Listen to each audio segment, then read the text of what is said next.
لای خۆی بەخشنەی میێرەبان ئێمە ئەوڕۆ کۆمەڵبەندی هەشتی سۆرانی کۆمەڵی هەستن بە ئەنجامدانی کۆبوونەوەیەک بۆ سەرجەم کادیرەکەمان لە سنووری مەڵبەند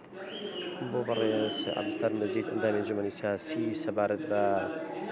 تاوتوێکردنی ئەو بارودۆخ و هەستی ئەو بارودۆخ هەستیارێکی ئێستا لە ئارەدا لە هەرێمی کوردستان کە پێدا تێئەپەڕێت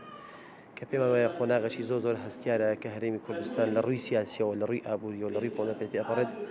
بە پێویستمان زانی کە بەرچاوی کادیرەکانمان ڕۆشن بکەین بە چاویان ڕۆن بکەین کادیرەکانمان لە نزیکەوە ئاگاداری هەڵوو مەرج و بارودۆخی سیاسی ئێستا بن کە ناوچەکەمان بە هەرێمی کوردستان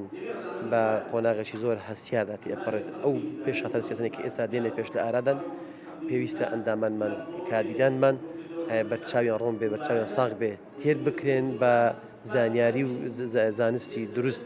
بۆی بتوانن سەرڕاستانە کار بکەن لەگەڵ کاروباری سیاسی لەگەڵ دۆخەکە لە هەرێمی کوردستاندا ئەم جۆرە کۆمەڵە کۆبوونی زۆر گرنگن هیوادارین کە بتوانین زیاتر چڕی بکەینەوە کە کادیرەکانمان لە نزیکەوە لەگەڵ سەروی خۆیان لەگە ئەنجومەنی سیاسی دابنیشن کۆبنەوە بکەن تاوە توێی ئەو پرسانە بکەن کە ئێستا هەرێمی کوردستان پێدا تێپەڕی بە تایبەتیش کۆمەڵی ئیسلامی.